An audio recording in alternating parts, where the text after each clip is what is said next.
ஓம் ஆஞ்சநேயரே போற்றி போற்றி. ஓம் ஆஞ்சநேயரே போற்றி போற்றி. என் அன்பு குழந்தையே, உன்னுடைய சிக்கல்கள் தீர்ந்தது, உன் தடைகள் விலகியது. இனி நீ இழப்பதற்கு ஒன்றும் இல்லை. தடைப்பட்டு நின்ற காரியங்கள் எல்லாம் இதோ இப்பொழுதே நடக்கும். இழுபறியாக இருந்த காரியங்களுக்கு ஒரு முடிவு கிடைக்கும். நீ காத்திருந்த அந்த மகிழ்வான தருணங்களை நீ சந்திக்க போகின்றாய். இந்த வார்த்தை பலிக்குமா? கழுத்து வரை இருக்கும் பிரச்சனைகள் சட்டென்று எப்படி நீங்கும், நினைத்த காரியங்கள் எப்படி முடியும் என்றெல்லாம் அதிகமாக யோசிக்காதே. வாழ்க்கையில் நடக்கும் விஷயங்கள் எல்லாம் நம் புத்திக்கும் யூகத்திற்கும் அப்பாற்பட்டது. அவையெல்லாம் அளவிட முடியாத நுட்பங்கள் வாய்ந்தது. ஆராய்ந்து பார்த்தால் அதன் அர்த்தம் உனக்கு விளங்கும். உன்னுடைய எண்ணங்களும் மனநிலையும் தராசு போல ஒரே சமநிலையில் இருக்க வேண்டும். கஷ்டத்திலும் வெற்றியிலும் தன்னிலை மாறாத உறுதி உனக்கு வேண்டும். ஜெயிப்பதற்காகவோ தோற்பதற்காகவோ யாரும் பெயர் கொண்டு பிறப்பதில்லை. நடுவில் வாழும் வாழ்க்கையில்தான் உன்னுடைய வாழ்க்கை எந்த திசையில் போகும் என்று தீர்மானிக்கப்படும். நீ உயரமாய் எழுந்து நின்று வெல்வாய் என்று ஒவ்வொரு முறையும் நான் உனக்கு சத்திய வாக்கு வழங்கிக் கொண்டுதான் இருக்கின்றேன். இருந்தும் நீ ஏன் இப்படி பயப்படுகின்றாய்? உன்னில்தான் நான் இருக்கின்றேனே. உன்னால் என்னை விட்டு ஒரு நொடி கூட அசைய கூட முடியாது. நீ என் உயிரில் உருவான என் உயிர் பிள்ளை. உனக்கும் எனக்கும் எவ்வித பிரிவும் இல்லை.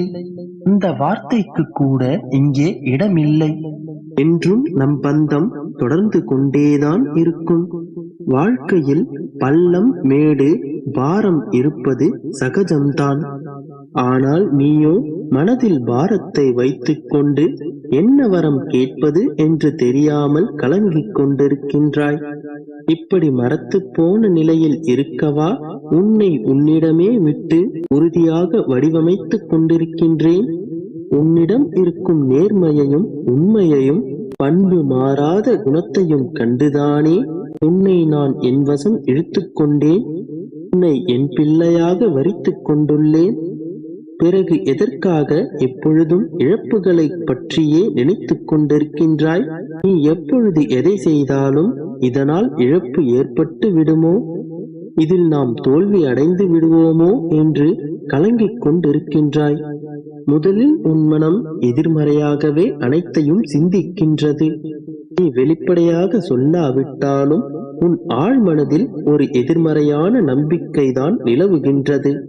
அது எதிர்மறையான எண்ணம் என்று கூறுவதை விட வாழ்க்கையின் மீதான ஒரு பயம் என்று கூறலாம். ஏனென்றால் உன்னுடைய வாழ்க்கையில் அத்தனை சுலபமாக எவ்வித வெற்றியையும் நீ பெற்றதில்லை. நீ கண்டதெல்லாம் இழப்புகளும் தோல்விகளும். அதன் தாக்கத்தினாலேதான் எது செய்தாலும் உனக்கு ஒரு பயம் ஏற்படுகின்றது. ஆனால் இனி அந்த பயம் என் பிள்ளைக்கு தேவையில்லை. ஏனென்றால் தாங்கி பிடிக்க தாயாய், தூக்கி நிறுத்த தந்தையாய் நான் உன்னுடனே இருக்க நீ தோல்வியடைய போவதில்லை. இனி நீ எதையும் இழக்கப் போவதும் இல்லை. எல்லாவற்றையும் மாற்றி உனக்கு ஒரு நிம்மதியான வாழ்க்கையை நான் கொடுக்கப் போகின்றேன். நம்பிக்கையோடு இரு, அனைத்தும் நல்லதாகவே நடக்கும். என் அன்பு குழந்தையே, உன் எதிர்காலத்தை பற்றி கூறவே உன் அப்பா வந்துள்ளேன். உன்னிடம் பேசவே காத்திருக்கிறேன். உன் எதிர்காலத்தை பற்றிய பயம் உன்னை சூழ்ந்துள்ளது. உன் எதிர்காலம் எப்படி அமைய வேண்டும், எதிர்காலத்தில் யார் யார் உன்னுடைய உறவுகளாக அமைய வேண்டும், எந்த உறவுகளிடத்தில் எப்படி நடந்து கொள்ள வேண்டும் என்று உன் மனதில் கற்பனை கோட்டை கட்டி வைத்திருக்கிறாய். எதுவும் நிஜமாகவில்லை. நீ கனவுகள் வாழ்வில் வாழ்ந்து கொண்டிருக்கிறாய். உன் கனவுகளும் கற்பனைகளும் நிஜமாக வேண்டும் என்று உன் அப்பா என்னிடம் நீ முறையிடுகிறாய். என் கண்மணியே, உன்னுடைய கனவுகளை நிஜமாக்கி காட்டுவது என்னுடைய பொறுப்பு. நிச்சயமாக நீ நினைத்த வாழ்க்கையை வாழத்தான் போகிறாய். உன் வாழ்க்கையில் உனக்கான பாதையை நான் காண்பித்து விட்டேன். இதன் பிறகு உன் வாழ்வில் ஏற்படப் போகிற அற்புதங்கள் ஏராளம். உன் மனதை அதற்கேற்றாற்போல் தயாராக வைத்துக்கொள். நன்றாக உழைத்து முன்னேறு. மற்றவருடைய கஷ்டங்களையும் புரிந்து அதற்கேற்றாற்போல் நடந்து கொள். உன்னால் முடிந்தவரை எல்லோருக்கும் உதவி செய்து வா. நிதானத்தை கடைபிடி. அது உன் வாழ்க்கைக்கான பொக்கிஷம். நீ வேறு எதையும் யோசித்து குழம்பிக் கொள்ளாதே. நான் இருக்கின்றேன். உன்னுடைய இதயத்திலிருந்து வரும் வினாக்கள் அனைத்திற்கும் நான் விடையளிப்பேன். இன்று அதை நீ உணரவும் செய்வாய்.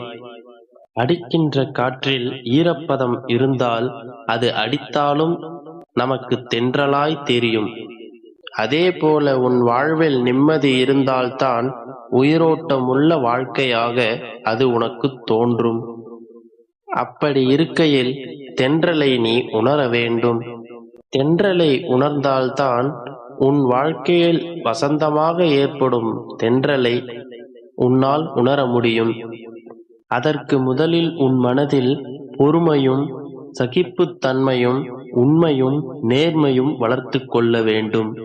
எப்பொழுதும் உன்னுடைய எதிர்காலத்தை பற்றி நினைத்துக் கொண்டிருந்தால் இப்பொழுது நடக்கும் உன்னுடைய நிகழ்காலத்தை நீ வாழ மறந்து விடுவாய். நான் இப்போது உன்னிடத்தில் வாக்களித்து விட்டேன் அல்லவா? உன்னுடைய எதிர்காலத்தை நான் பார்த்துக் கொள்கிறேன். உன் மனம் விரும்புவது போல் அதை நான் மாற்றியும் வைக்கிறேன். எனவே எதிர்காலத்தை பற்றி கவலை கொண்டிருக்காமல் இப்போது இந்த நொடியை இன்று நீ எது நடக்கும் என்று நம்புகிறாயோ அது நாளை நிச்சயம் நடக்கும். மனதளவில் தைரியமாக இரு. உனக்கு உதவி தேவைப்படும் போது என்னிடமிருந்து நிச்சயம் உனக்கு உதவி கிடைக்கும். உன்னை எப்போதும் எந்த சூழ்நிலையிலும் எவரிடமும் கையேந்து விடமாட்டேன். உன் கவலைகள் அனைத்தும் மகிழ்ச்சியானதாக மாறும் காலம் இது. நீ எதிர்பார்க்காத நேரத்தில்தான் வாழ்க்கை உனக்கு பல ஆச்சரியங்களை கொண்டு வரும். உன் உடல் சார்ந்த பிரச்சனைகள் அனைத்தும் குணமாகிவிடும். உன் கடன் தொல்லைகள் அனைத்தும் சரியாகிவிடும். நீ கடந்து வந்த முட்கள் நிறைந்த பாதை முடிவுக்கு வந்துவிட்டது. இனி நீ ஆனந்தமாக பூஞ்சோலையில் நடப்பாய். இனி வண்ணமயமாக உன் வாழ்க்கை மாறப்போகின்றது. வசந்தமான எதிர்காலம் உனக்காக காத்து கொண்டிருக்கின்றது. என் பார்வையினால் நீ காக்கப்படுவாய். உன் நிலைமையை மாற்றி உன்னை உயர்த்தப் போகின்றேன். இன்று மலர்ந்த மலரைப் போல மலர்ந்த முகத்துடன் நீ என்றும் இருப்பாய். மன அமைதியையும்